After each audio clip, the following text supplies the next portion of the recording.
LOK Publishing presents Sorter of Mages. Untold Tales of Kalda, Short Story 4. By Dan Zangari and Robert Zangari. Author's Foreword. Until writing this short story we hadn't considered how the Mages of Alath sorted their potential acolytes. In our main series we never explained the process of becoming an acolyte for any of the magical societies across Kalda. The closest is with the Soreth Necrotic Order, where all acolytes must study the necrotic arts and then are given the option to select a subdiscipline of their choosing. We knew the Mages of Alath were more sophisticated than the backwater Mages of Soreth. Before the edicts of the Mage King, the Alathian mages were the caretakers of the most powerful Tefisrals ever created on Kalda. The foundation of their order dates back long before the edicts, so their process needed to be something grand, something that involved the Tefisrals. Tefisrals, after all, are nigh infallible. In our previously published novel, The Mage's Agenda, there are quite a few wondrous Tefisrals in Alath. So, we decided that the mages needed a wondrous method for sorting their potential acolytes. By showing the sorting process we created a natural way for us to introduce much of our magic system to readers without making it an info dump. Every channel of power, and their associated disciplines, is mentioned in some form in this story. In addition to the themes of magic we were able to tie in one of the driving world conflicts for Kalda, the establishment of the Mindioilarn Empire. Along with conspiracy in Kildath, this story takes place over 100 years before the events of A Prince's Errand. Though separated by time, the themes in this short story are quite relevant to our main series. Dan Zangari and Robert Zangari. Salt Lake City, 2020. Sorter of Mages. 6383 CD. Alath, the estate of concorious knowledge. Many mages loathe sorting the potential acolytes in the magical arts, but not Gigaus. Perhaps today I will find a great one, Gigaus thought. A cool morning breeze brushed along his clean-shaven face. The gust picked up, rustling the trees of the estate of concorious knowledge, the headquarters of the Mages of Alath. Each morning Gigaus walked the grounds of the estate of concorious knowledge. It was a ritual Gigaus had performed every morning for the last 4 decades. The near-empty grounds were often quiet, allowing him ample time for his thoughts. Rays of orange and red peeked over the western horizon, heralding the rising sun. The time for contemplation is over, Gigaus thought, quickening his pace, his footsteps echoing off the smooth white stone pavers. Gigaus hurried up the Master's Aisle, the main thoroughfare of the estate of concorious knowledge, passing the towering alabaster statues of the past grandmasters of the order. Each statue stood twice the height of a man and glowed with light, the ever-persistent manifestations of spells created by the man or woman depicted. Will I find the next Sorjan Mal today? He wondered aloud. Sorjan Mal had governed the order of the Mages of Alath 1700 years ago, devising strategies of combat for the Barshunist discipline. The Barshun channel of power was primarily used for defense, but Sorjan had turned the protective magic into a deadly weapon. His strategies involved trapping foes within inverted Barshuns or using the edge of a barrier to cut a foe like a sword. Those were wondrous tactics. Or perhaps another Vayan Maruis. Gigaus mused, glancing to the feminine figure of Grandmaster Maruis. Her depiction stood with an elegant hand raised, a mass of tiny purple orbs dancing above her palm in zigzagging patterns. 1200 years ago Vayan had expanded the order's repertoire of disintegration spells, developing an incantation and method for controlling several hundred orbs at once. But Grandmaster Maruis was not the only one to achieve such feats. Nearly every Grandmaster of the last 1,000 years had expanded the order's knowledge in some way. The achievements of past Grandmasters invigorated Gigaus. I will find a great one today, he told himself. Of course, Gigaus told himself that every day, but Gigaus had never found a potential acolyte as grand as those depicted on the Master's Isle. Would to the channels that I find one soon. Though the world was not currently in turmoil, there were rumors of sinister plots brewing in the West. This past week, agents of the Order, mages who acted as spies for the Kingdom of Los, had reported to the Order's council, bearing perilous tidings. The agents had observed the activities of a budding city on the southern coast of the Western Sovereignty. Mindioilarn it was called, and its ruler had grand ambitions for conquest. The agents reported that his rhetoric was akin to the emperors of the Carthar Empire, the tyrannical state that had subjugated the known world almost 1,000 years ago. If an empire like Carthar were to rise again, we would need a great one, Gigaus thought. Chimes echoed behind Gigaus, their metallic tangs amplified by magic. Today I will find him, Gigaus whispered. I must find him. Gigaus entered the Chamber of Sorting, a circular room within the lower reaches of the main hall of the Estate of Concorious Knowledge. The curved walls and domed ceiling were bathed in an illusion that reflected the sky outside. Throughout the day, the walls would change to mimic the environment. The illusion was created by a Tefisral. Tefisrals were marvelous inventions, capable of accessing and manifesting the channels of power. Some Tefisrals were simple while others, like the one emitting the illusion, were more complex. A deep hum filled the room as Gigaus strode toward a podium opposite the door. For decades Gigaus had stood at that podium, sorting those who wished to become part of the order of the Mages of Alath. Patterns of light shone from an angled surface atop the podium, the controls to operate the chamber of sorting. Taking a deep breath, Gigaus steadied himself behind the podium, resting his hands on the edges of the angled surface. I will find him today, he whispered. Master Gigaus, a husky voice called from the door. Gigaus looked up as creaking armor and heavy footfalls entered the chamber. A member of the Kingdom Guard stood within the doorway, clad in his golden plate armor, his visor raised. This morning's potentials have arrived with their escorts, the guardsman said. Are you ready to receive them? At Gigaus's nod, the guardsman snapped to attention and turned crisply, standing perpendicular to the door. He gave instructions to the potentials and those escorting them, but Gigaus paid little attention to the man's words. Eyes on the podium, Gigaus studied the controls. He pressed on the lighted areas, activating the various parts of the chamber of sorting. The chamber was a marvelous Tefisral, a Tefisral which only he could operate. If anyone else besides the Order's sorter attempted to use the Tefisral, it would not work. A high-pitched whine filled the room but soon turned into a low hum. 7 holes opened in the ceiling, disrupting the illusion. Black cords as thick as a finger slithered from each opening. Each cord ended in a smooth sucker that undulated. Gigaus pressed on more controls, causing brown light to coalesce on the floor, transmutative magic. The floor liquefied, and a blob of the transmuted floor sloshed into the air. The unorganized mass warbled as it shifted in shape, resembling a chair while the liquefied parts of the floor spread, forming a grate. Sound ceased and light vanished. A high-backed armchair of intricate design, made of polished stone and white velvet, sat in the center of the chamber, the floor around it a thin grate of glistening white metal.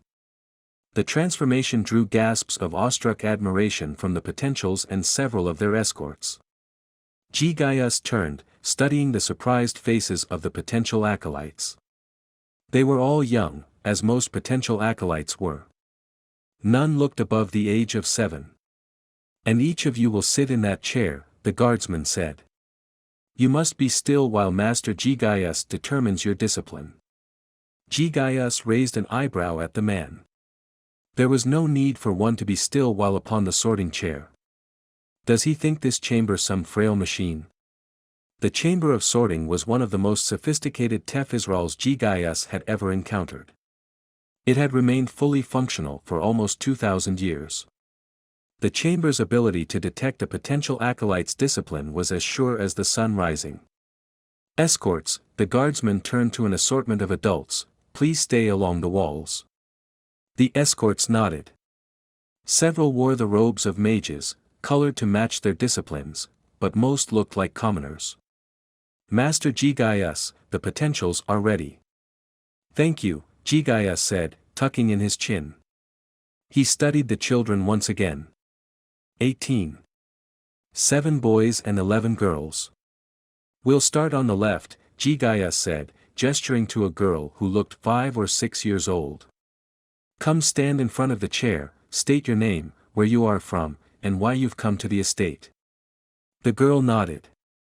She approached the chair, timid and wary. Reluctantly she reached out and poked the chair's velvet-covered arm. It's soft, she muttered. Gigaus chuckled, amused. Children who were not accustomed to magic often acted cautious around the transmuted chair. Some thought it might collapse if they sat on it.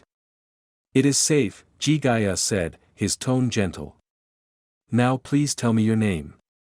The girl turned, lips pressed tight in a nervous expression. She blinked twice before speaking. Elisania Trevere. Light wove through the air above the podium, forming the crisp letters of Elisania's name. More gasps filled the room, from both the escorts and the potential acolytes. Elisania's eyes widened, and her jaw dropped. The girl was definitely a stranger to magic. Gigaus glanced to the escorts. Elisania didn't resemble any of the mages. A man in stained overalls and a raggedy shirt leaned forward, looking eager. His daughter. Gigaus thought, and by his looks he is a farmer. Favisa Haris was the daughter of a farmer, perhaps this girl will be as great as she was. Please continue, the guardsman urged. Elisania jumped. Tell me where you are from, Gigaus said. The village of Othia, Elisania said, and the words appeared in the air below her name. It's to the east. She pointed to her left. That's actually north, Gigaus thought, smiling. I'm here because I want to be an ARP, she glanced to the man in the overalls. An ARPranist, the man whispered, his voice gruff. Elisania turned back to Gigaus. Yes, an ARPrantist, she mispronounced the discipline, so I can help people when they get hurt or sick. Gigaus nodded as the words coalesced in the air. ARPranists harnessed the ARPran channel of power, magic that could mend wounds. People erroneously thought ARPranists cured diseases, but they simply fortified the body against illness. There were, however, Tefisrals that could truly heal disease. But those Tefisrals plucked the disease from the afflicted by using a combination of ARPran and conjuration magic. You may sit, Gigaus said, gesturing to the chair. Elisania stepped back, easing onto the velvet cushioning. Her hands brushed along the palm-sized spheres embedded at the end of the chair's arms. Place your hands on the spheres, Gigaus said. Elisania complied.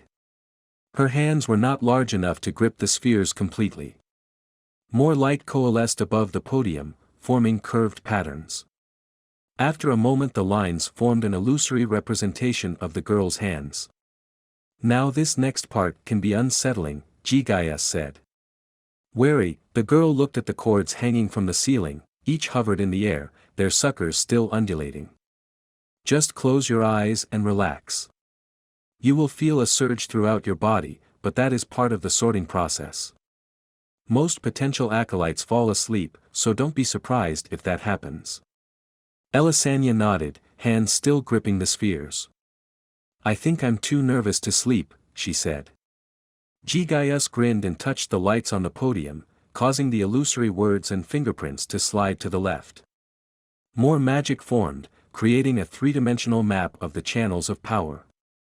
Myriad lines branched from each of the 7 channels, forming complex patterns that sometimes interconnected to branches of other channels. Once the map formed, the 7 cords swished as they descended toward Elisania. The suckers stopped undulating.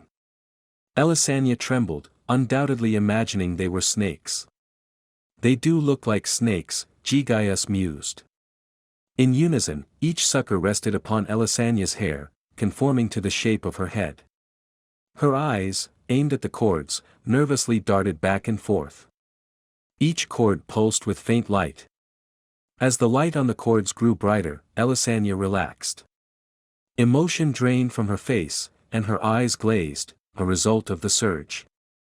She slumped, head landing against the chair's velvet back. The pulsing light from the cord steadied to a constant glow. Some were brighter than others. The brightest shone a brilliant golden hue, the cord representing the conjuration channel of power. She's not the one, Gigaus thought, disappointed. The cords would give a general indication as to which discipline a potential acolyte should study. Most potential acolytes that came to be sorted were naturally inclined one way or another.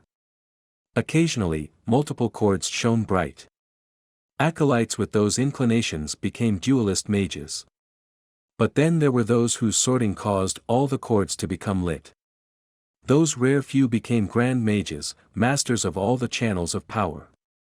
If Gigaus were to find the next great one of the order, he or she would be a grand mage. Gigaus, however, had sorted plenty of grand mages, but none had rivaled the great ones of the past.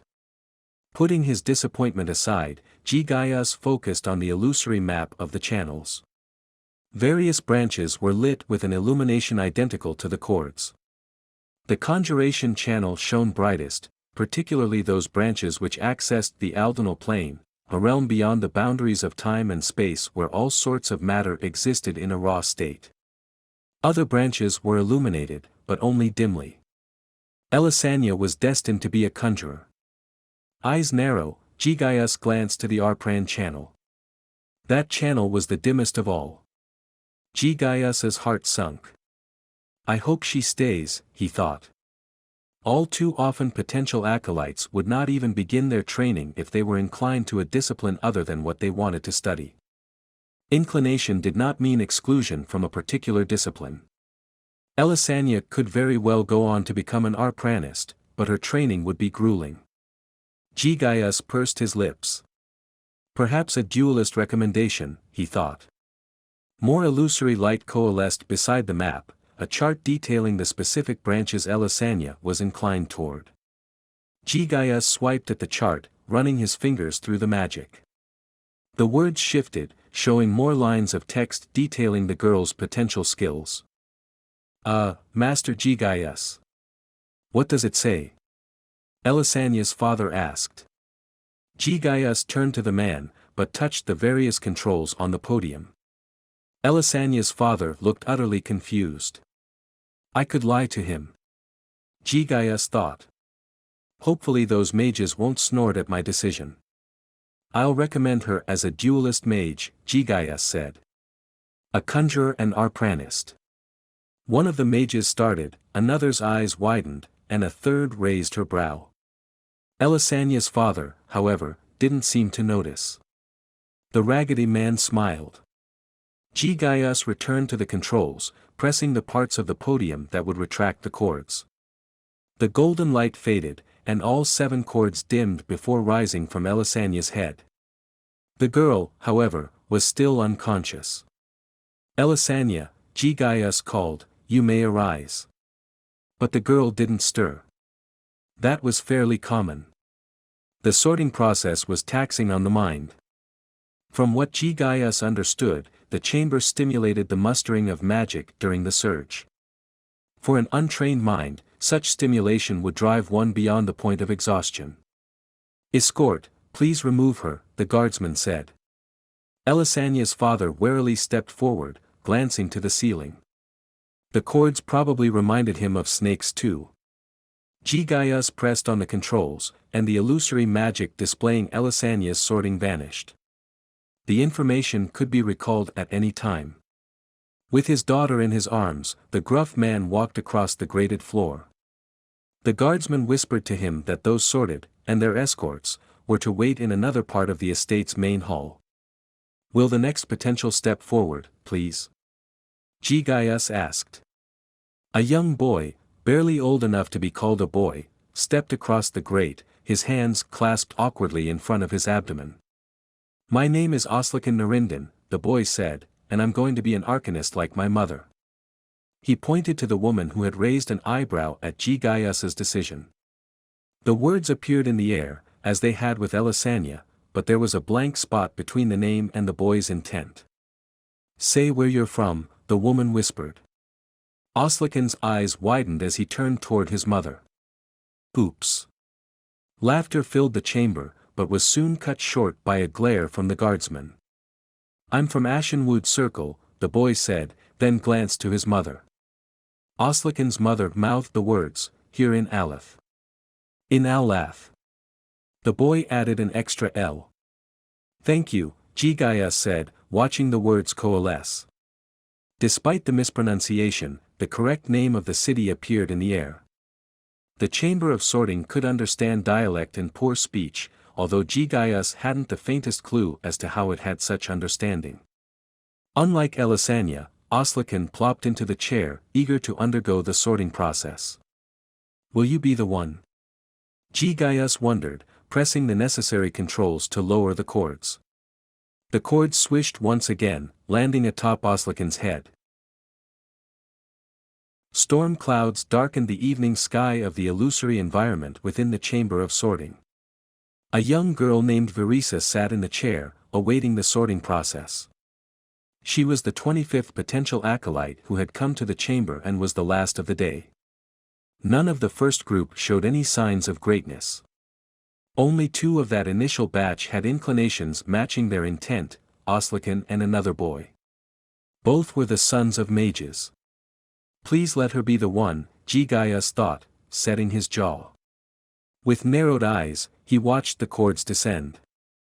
Like the other children, Verisa lost consciousness after experiencing the surge. The girl's mother, the wife of a traveling merchant, tensed as her daughter fainted. "Are you sure she's okay?" the woman asked, her words shrill. Gigaus nodded, watching the cords brighten. All but one faded. Pale gray light shone from the cord representing the illusionary channel of power, but that too vanished.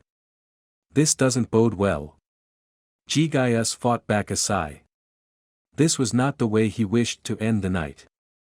It was possible that Verisa had no inclination toward any of the channels. Or she had no magical talent at all. He couldn't tell from just the cords. "What does that mean?" the woman asked, her voice rising half an octave. "Why aren't they all glowing?" Gigaus ignored her, studying the map of the channels. It was blank. Not a single speck of light shone on any of the branches or the major channels.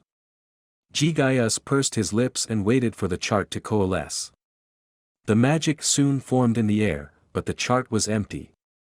The girl had no ability to manifest the channels of power. A failed potential. Gigaus thought. This was definitely not how he wanted to end his day. Lightning flashed across the illusory walls, evoking phantom echoes of thunder that rang in Gigaus's head. "Well," Verisa's mother blurted, "to what school does she belong?" Gigaus didn't answer. He stared at the blank map of the channels, disappointed. Though he had successfully sorted 24 potential acolytes, the lack of finding a great one and this failed potential weighed heavily on his soul. He was a man overburdened. "You tell me," the woman shouted. "How hard is it to answer a simple question?" Armor clanked through the room as the guardsman, different from the one in the morning, approached the woman. "Please refrain from shouting," the guardsman said. "Well, he obviously can't hear me." Verisa's mother blurted. "The old codger is probably half deaf." "Half deaf?" Gigaus mused. That's a new insult. Gigaus had experienced many railings over the years, particularly when a potential acolyte failed the sorting process. The guardsman attempted to calm Verisa's mother with words, but the woman kept arguing with the fellow. Gigaus put a hand to his forehead, closing his eyes. "I did not find a great one today," he thought, bemused. "Perhaps tomorrow."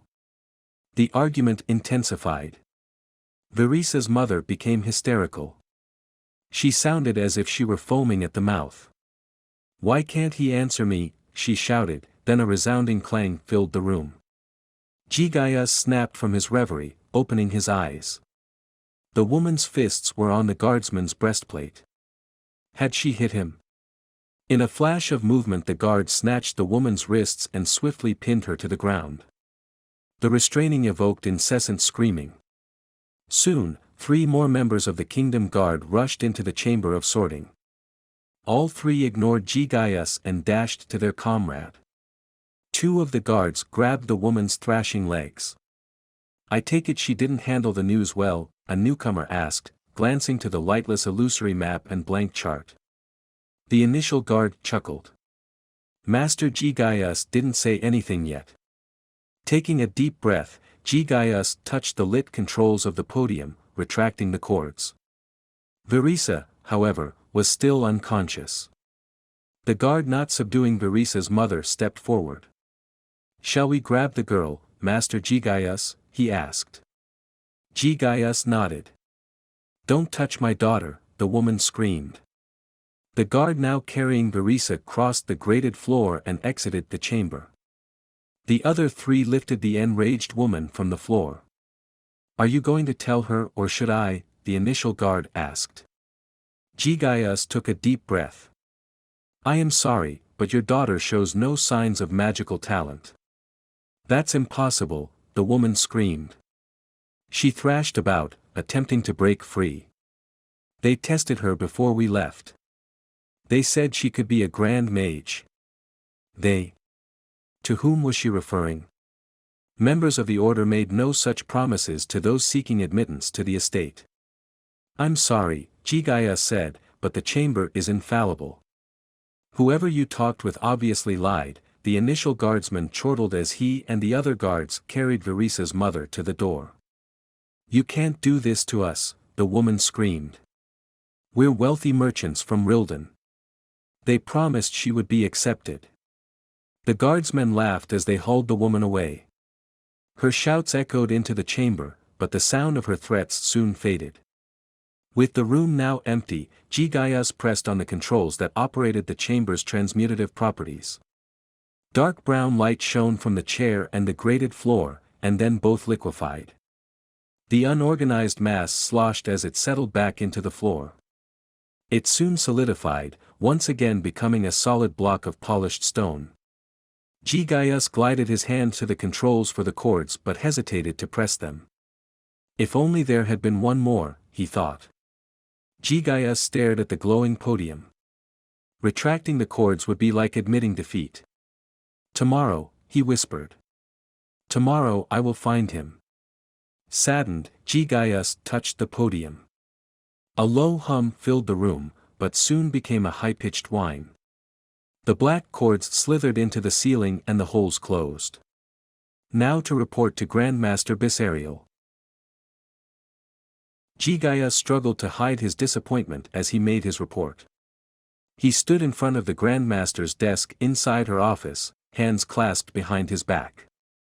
Rain pelted the windows while lightning flashed in the darkened sky. The thunder, however, was muted. "The last three were Barshunists," he said. "And of course, the failed potential. All in all, today we added 24 new acolytes to the order." Grandmaster Bisariel sat back in her chair, studying Gigaus. The white-haired woman pursed her full lips and narrowed her eyes. 24 is a goodly number," she said, "which begs me to ask why you look so sullen." Gigaus glanced to the ceiling. "May the channels give me strength." The Grandmaster knew of Gigaus's desires to find a great one, and she hoped he would. But she did not know of his urgency these past few days. Taking a deep breath, Gigaus returned his gaze to the Grandmaster. "It is only fleeting disappointment." "Oh, really?" the Grandmaster asked. She tightened her lips and rose from her chair. Grandmaster Bisariel was a short woman. One might think her frail at first glance, but she was a powerful Grand Mage. She stepped around her desk, standing an arm's length away from Gigaus. "Don't lie to me, Gigaus. I know when something is bothering you." "It is not a lie," Gigaus whispered. "It has to be fleeting disappointment." Bisariel stepped closer, gently placing her hands on Gigaus's shoulders. "If the sorting has taken its toll I can." "No." Gigaus snapped. He loved sorting the Order's acolytes. If he were to stop, then he would never find a great one. And that was unacceptable. The Grandmaster nodded and sighed. "A great one will come," Gigaus. They always have. And this age is no different.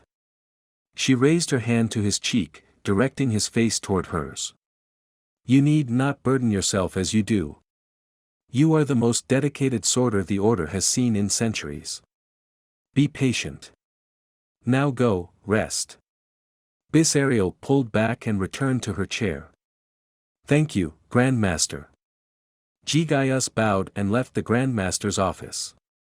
He walked slowly away from Visariel's office, considering the Grandmaster's words. I am being impatient, he realized. Gigaus had another decade or two of life left within him. Surely in that time he would find a great one. The weight Gigaus had inadvertently placed upon himself lifted. He took a deep breath as he entered the southern foyer of the main hall, a vast three-story room held up by 6 pillars, each bearing a symbol of the estate's 6 schools, each dedicated to a channel of power. Relieved, Gigaus quickened his pace toward the 2-story doors, each made of pure gold, now shut to keep out the storm. Upon each door were the engraved characters of the magical tongue. Once near the doors, Gigaus spoke the words to open them, Ungarth Imla Tithgeo. The doors, like many parts of the estate, were tied to Tefisrals. But unlike the chamber of sorting, the doors were operated by sound. As the doors cracked open, the engraved characters glowed with hues that shifted among myriad colors. Thunder rumbled in the distance while rain pelted the stone pavers. Wretched storm, he thought. Gigaus stepped toward the now open doors but started. Thunder clapped again as 2 hooded figures approached the doors, one taller than the other. Both were protected from the storm by an umbrella of fiery barshan that hovered above them. Steam rose from the flaming barrier, obscuring the path behind the 2 fellows. Agents of the Order? Gigaus wondered. He had not expected anyone to be out in this storm. Master Gigaus, the taller fellow called. Gigaus knew that voice. It belonged to none other than Arundel, one of the estate's council members. But Arundel had gone missing several months ago. Gigaus watched the 2 figures enter the foyer. Arundel threw back his cowl. Good evening, my friend, he said, a smile forming upon his face. Do you have time to sort a potential for me? Gigaus fought back the hope building within his heart. Rein in your feelings, he chided himself. This is just a potential, nothing more. What a strange storm, Arundel said, dismissing the fiery barshan above him. The fire collapsed upon itself, vanishing without a sound. I would swear that it just came out of nowhere. It came from the east, Gigaus said. Several hours ago. Ah, Arundel nodded, and then clasped the shoulder of the potential acolyte beside him. The boy or girl, which Gigaus couldn't tell, kept their cowl drawn over their face. The youth was taller than most potentials, their head reaching partway up Arindel's chest. This is Master Gigaus, Arundel said, the sorter of Alath. The potential acolyte nodded, but didn't speak. Come, Gigaus said, turning from the doors. Let's go sort you.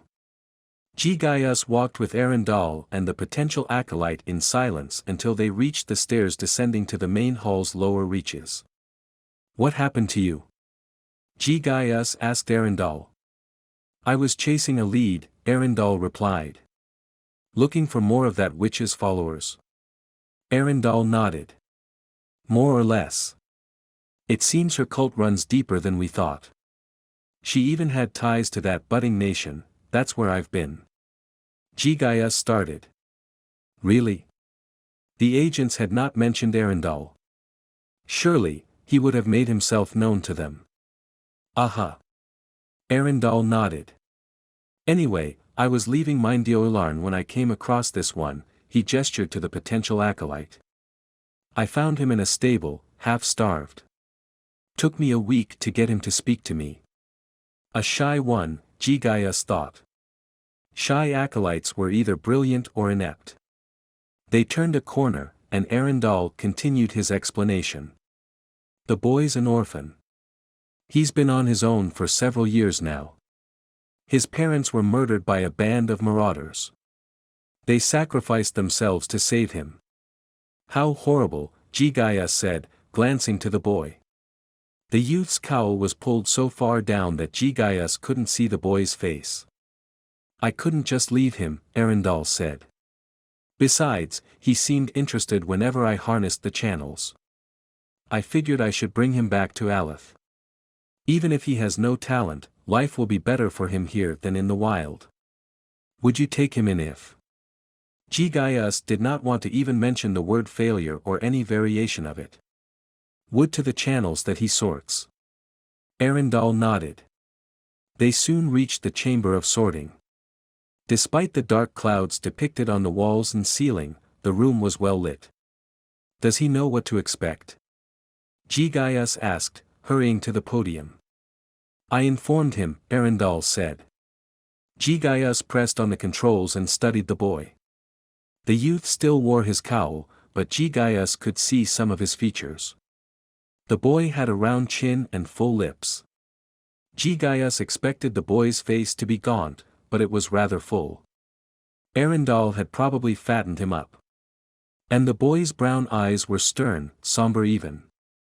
The high-pitched whine heralded the chord's descent into the chamber. The boy didn't so much as flinch as the chord slithered from the ceiling. Odd, Gigaus thought. He kept his eye on the boy as the floor liquefied. The boy was equally unimpressed by the transmutative change. Who is this child?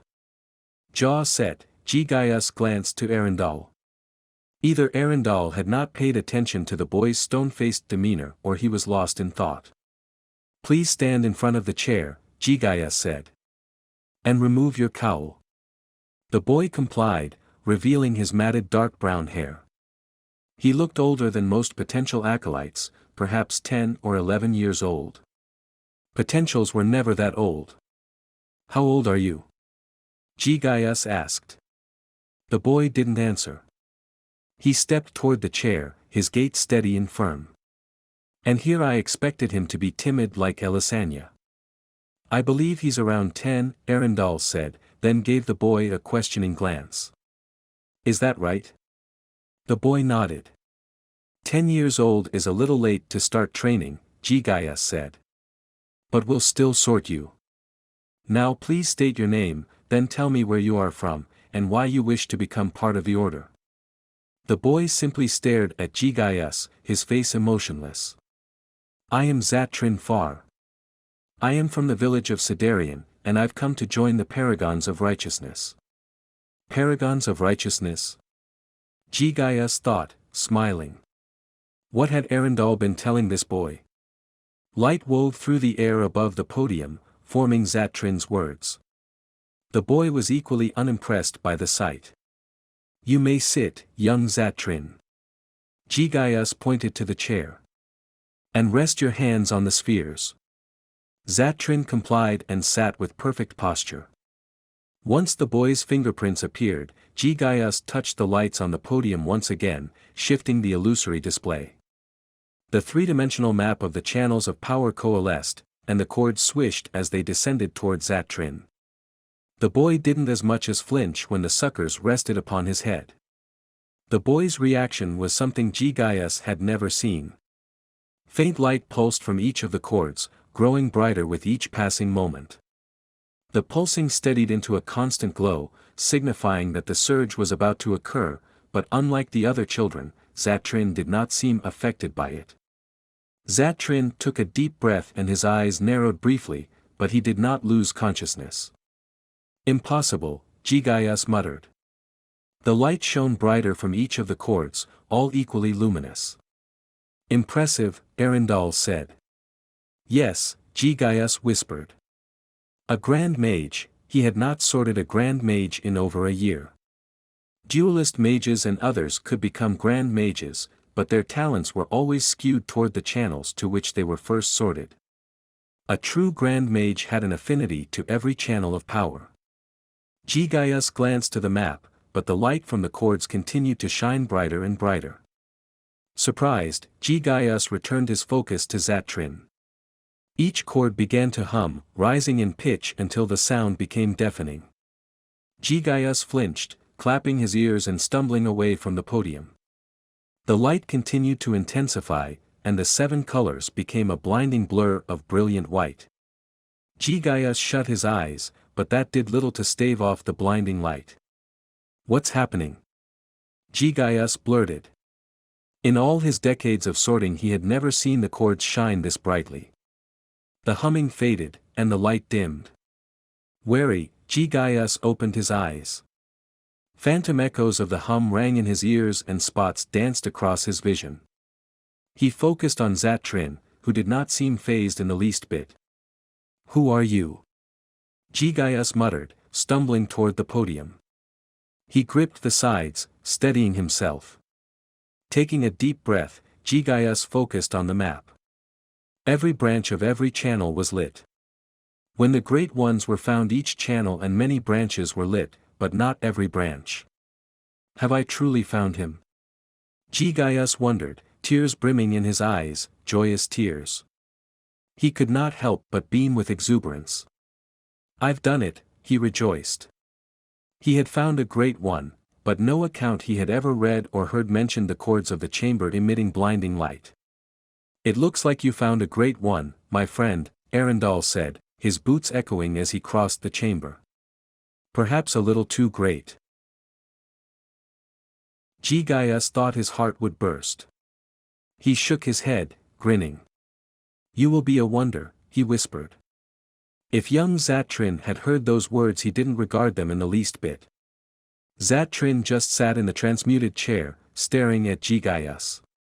Excuse me, my friend, Arundel said, his hand reaching across the podium. Gigaus started. Arundel, what are you doing? He demanded as the man pressed the controls to retract the cords. You can't. To Gigaus' surprise, the cords lifted from Zatrin's head. But only the sorter can operate this chamber. No one, not even the Grandmaster, had the power to operate the podium. That ability was passed from one sorter to another in a linear succession dating back to the days of Doran, the Mage King, and the first King of Los. It was a practice said to safeguard the order from the remnants of the Carther Empire. Would you mind stepping aside, my friend? Arundel asked. Gigaus spun to face Arundel. The man was grinning mischievously. I don't understand, Gigaus said, narrowing his eyes. How are you able to operate the chamber? Arundel chuckled. Would you believe me if I said I was Doran, the Mage King? He laughed again. Gigaus blinked in disbelief. Was this truly Arundel? He wasn't acting like Arundel. You're not Arundel, Gigaus said, teeth clenched. No, I am Arundel, the man said, kneeling behind the podium. He touched the base of the podium, tracing strange patterns along its flat surface. Grooves appeared, forming a rectangle the size of a large tome.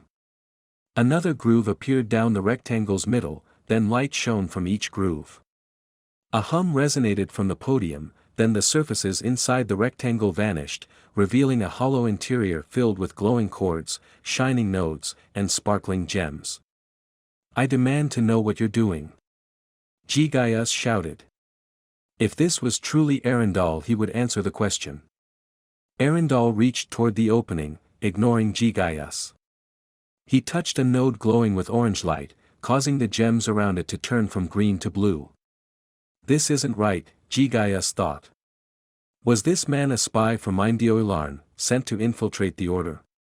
But what spy had the means to tamper with the Chamber of Sorting? Perhaps he's something worse.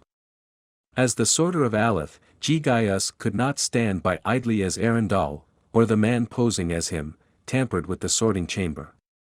He had to be stopped. Uttering an enthralling incantation, Gigaus lunged toward Arundel.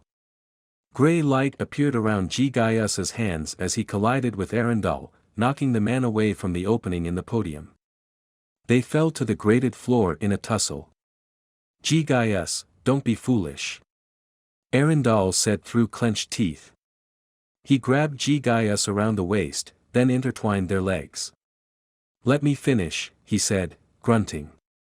Gigaus continued uttering his incantation as Arundel rolled them across the grated floor. The grey light intensified as Arundel, now on top, leapt away from Gigaus. Arundel dashed back to the podium, as Gigaus finished the enthralling incantation. Still on the ground, Gigaus stretched out his hand, flinging the grey cloud toward Arundel. Sienike. The strange word came from the center of the room. White light beamed from near the sorting chair and toward the enthralling cloud, intercepting Gigaus's magic before it reached the podium. Both beam and cloud vanished. A dispel? Gigaus no longer felt his enthralling magic. How? That strange word was no incantation. Gigaus pushed himself up and spun. Young Zatrin, now standing in front of the chair, had his hand outstretched. His face was stern and his eyes were shifting. Zatrin's brown irises were swirling around his pupils. Instinctively, Gigaus began uttering another incantation, and grey light gathered around his hands. Partway through the incantation something seized Gigaus, an unseen force that paralyzed him. His incantation was cut off abruptly, and the gathering magic vanished. Gigaus struggled to move. He couldn't even blink. All he could do was stare into young Zatrin's eyes. Images flashed in Gigaus's mind, memories of his past, from memories long forgotten to his brief tussle with Arundel. Young Zatrin raised an eyebrow. He thinks we are Mindioilarn spies, the boy said, not taking his eyes off Gigaus. Or something worse. Though the boy's voice sounded young, there was a maturity to his speech. No wonder he attacked. Arundel sighed. I probably should have said you were from somewhere else. Gigaus could hear the man fiddling inside the podium. I almost have your readings adjusted. Readings adjusted? Gigaus wondered. He tried to utter an incantation but he could neither speak nor focus his will, magic required both in order to manifest. Don't struggle, Gigaus, Zatrin said. Soon you won't remember this incident. Strange words left young Zatrin's lips and pale grey light shone around the boy. Was that telekinetic magic? The pale grey particles zipped around Gigaus, lifting him into the air. How was that possible? Those words were not an incantation. Zatrin stepped forward and Gigaus hovered backward. Though Gigaus couldn't see where he was being moved, he knew he was close to the podium. Gigaus hovered past the podium, positioned just to its left. Although his eyes were still fixated on Zatrin, Gigaus could still see out of his periphery. Arundel pressed on the various controls and the map of the channels dimmed. All 7 channels were still lit but half of the branches were dark. Was Arundel making Zatrin look less like a great one? Why would he do such a thing? I'm almost done, Arundel said. Set him down at the podium and then sit back in the chair. Zatrin nodded. Arundel continued tampering with the podium, and then knelt. Gigaus couldn't see what he was doing, but supposed he was closing up that opening. I'm finished, Arundel said and walked away, his boots echoing throughout the chamber. Gigaus was lowered and he felt his boots meet the stone floor. His eyes were still locked with young Zatrin, whose eyes were barely visible above the podium. Arindel's footfall ceased. I take it you can read the results through his eyes? I can, Zatrin answered. Gigaus couldn't see the list of the specific branches, but the map was clear. The results claimed Zatrin was inclined toward each channel of power, but had a greater affinity to manipulation. You still found a great one, Gigaus, Arundel said. And that is an achievement I would not dare take from you. Of all the sorters I have dealt with, you are the most dedicated. You're also the only one who has ever attacked me.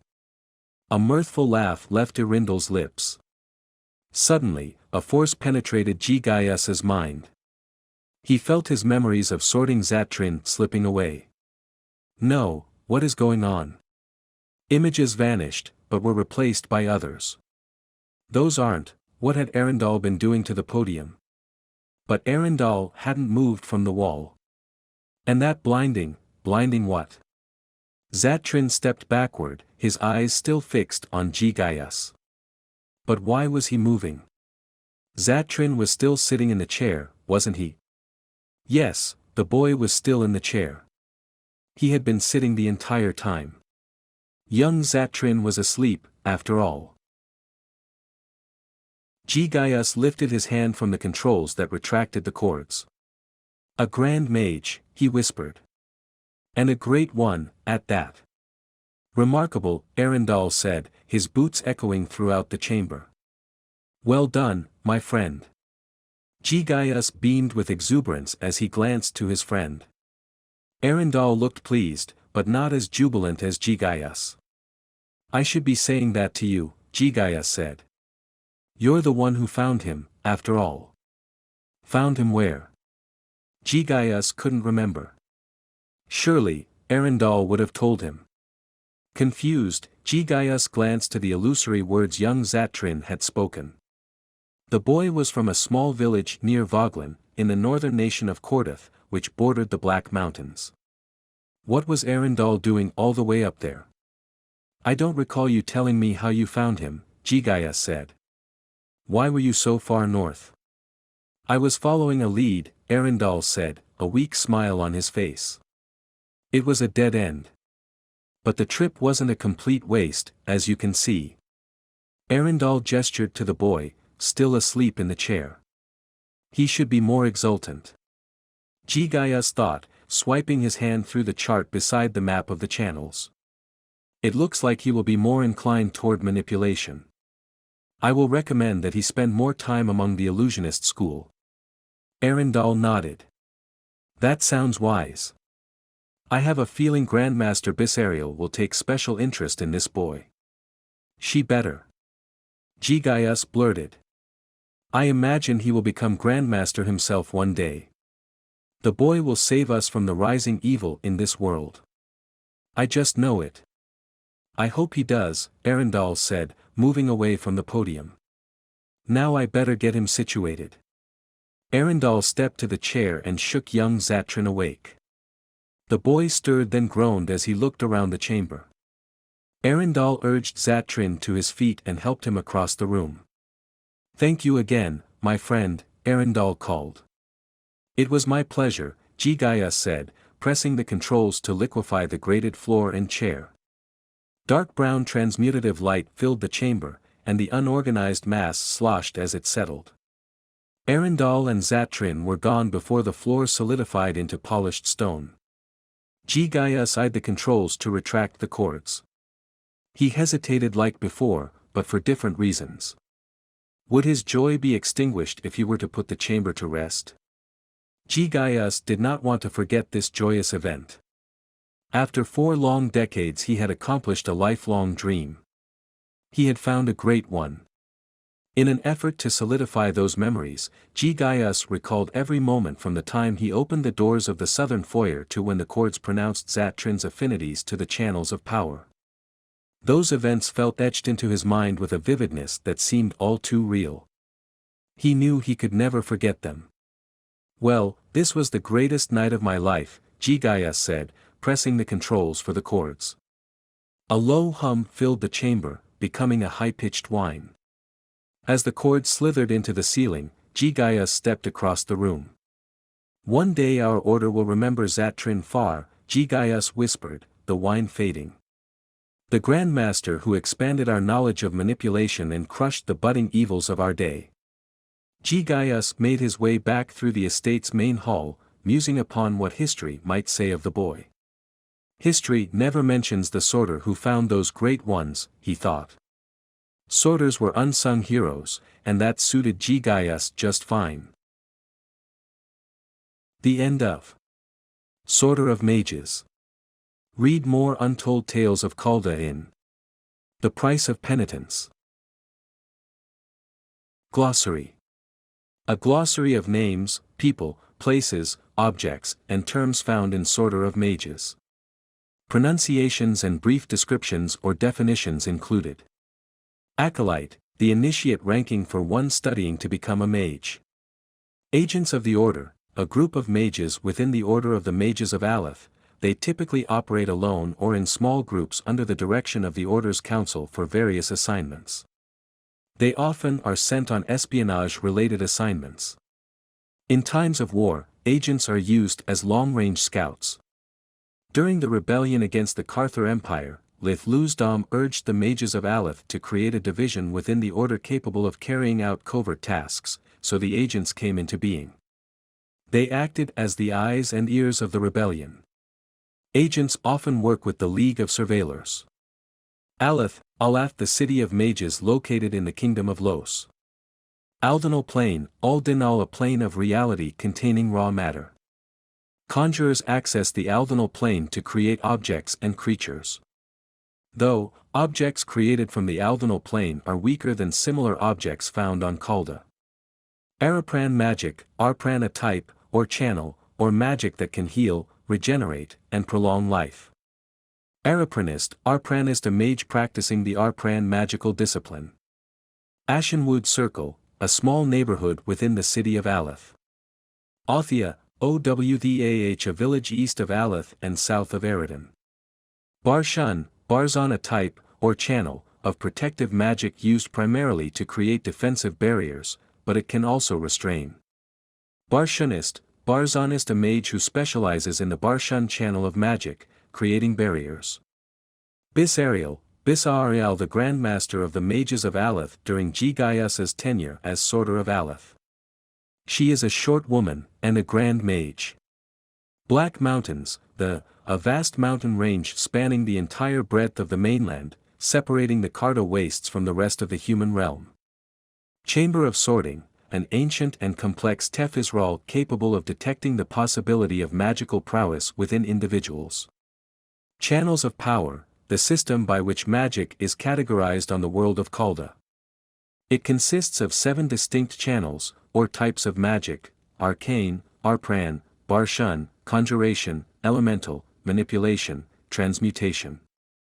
Cnak, an incantation in the true magical tongue to cast a dispel. Conjuration magic, a type or channel of magic that deals with accessing and manipulating the Aldinal Plane or the Vizurm expanse. Kordoth, a large nation in the northern parts of the mainland, known for its sprawling plains. Doran, the Mage King, Doran, a Grand Mage and the first king of the Kingdom of Los. Son of General Lith Luzdam. Elisanya Trevere, Traver, a young potential acolyte. Arundel, a Grand Mage, and member of the ruling council of the Mages of Alath. Estate of Concorious Knowledge, a complex of buildings housing the Order of the Mages of Alath. It sits on a mound within Alatha's heart, on a plot measuring 3,500 finials by 4,600 finials. It has 4 entrances, aligned with the 4 points of the compass. At its center is the main hall, surrounding it are the 6 schools of magic. Beyond the 6 schools sit the 2 halls for the Master's Wing, the Acolyte dorms, 2 dining halls, and 2 buildings dedicated to non-magic study. Near the east and west entrances of the estate are armories and graduate dorms for agents and protectors of the Order. Near the north gate is a grand gathering hall, capable of sitting thousands. Near the southern entrance is a stable and earthen mound, the last for transmogrified steeds. Not far from the same gate is a grand courtyard with a 7-tiered fountain. Gigaus, the Sorter of Alath. Grand Mage, a magic wielder who specializes in accessing each of the 7 channels of magic. Illusionary Magic, a sub-channel of the Manipulation channel of magic. Illusionist, a mage who specializes in the Manipulation channel of magic, creating illusions, enhancements, and manipulations of the mind. Carther Empire, an long-dead empire that once ruled the known world, but was topped by a rebellion led by the Lith Luzdam. Kingdom of Los, the largest of 3 powerful nations on Kalda, the others being Kildeth and the Western Sovereignty. After the fall of the Carther Empire, the kingdom ruled all the Chaldean mainland until the 9th king divided the borders, establishing a new Kildeth and the Western Sovereignty. Since then many other nations have sprung from each of the 3 countries. Established by Doran, the Mage King, Los has been a peaceful realm devoted to protecting all humanity.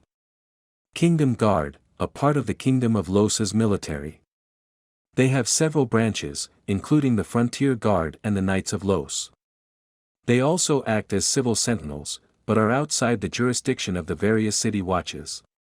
Mage, any person who is trained to access the channels of magic. Mages of Alath, the Alath, a magical society with far-reaching ties to Kalda's past. Founded in 4514 CE, the first Mages of Alath built their order upon the principles of righteousness. They saw themselves as protectors of humanity, though their world had had peace for over 4 millennia. Main Hall, the central building in the estate of Concorious Knowledge. It is shaped like the points of a compass, with north, east, south and west wings. At its center is a glistening golden dome that can be seen from the outskirts of Alath. Master's Isle, the main thoroughfare through the estate of Concorious Knowledge with alabaster statues of each Grand Master since the Order's inception. Mindioilarn, a budding city on the southern shores of the Western Sovereignty. Oslikan Narindan, Oslikan Eniarindan, a young potential acolyte. Potentials, young children who are seeking admittance into the estate of Concorious Knowledge. Rildan, a minor city in eastern parts of the Kingdom of Los. Sidarian, Esidarian, a village in the southern regions of the Western Sovereignty, near the budding city of Mindioilarn. Sorjan Mael, a great one and a Grand Master of the Mages of Alath. Sorter, the person solely responsible for operating the Chamber of Sorting. They are a mage who has proven their mastery in the arts and sorts the potential acolytes as they come to the Mages of Alath. Tef Israel, any device capable of manifesting or channeling magic.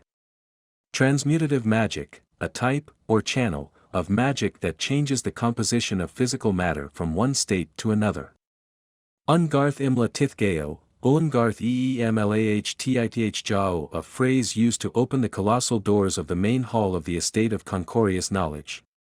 Vayan Maruiz, a former Grand Master of the Order of the Mages of Alath who favored the arcane channel of magic, particularly disintegration. Voglin, a city in the northern parts of the nation of Kordath, near the forests south of the Black Mountains. Western Sovereignty, one of the oldest nations of men on Kalda. Its capital is Tor, and during Gigaus's time its lands consisted of much of the southwestern part of the continent known as the mainland. The western borders were the continent's western coast up to the elven forests. The northern borders followed the entire forest, to the Hydegarn River. The eastern borders consisted of the Hydegarn River and the Hendan River to the mountains north of Kliss. The southeastern parts of the nation ran through the mountains, zigzagging around peaks and along the 3 rivers of Kliss. And the southern borders the southern shores of the mainland east of the 3 rivers. Zatrin Far, a young potential acolyte found by Arundel and brought to the Mages of Alath. About the authors.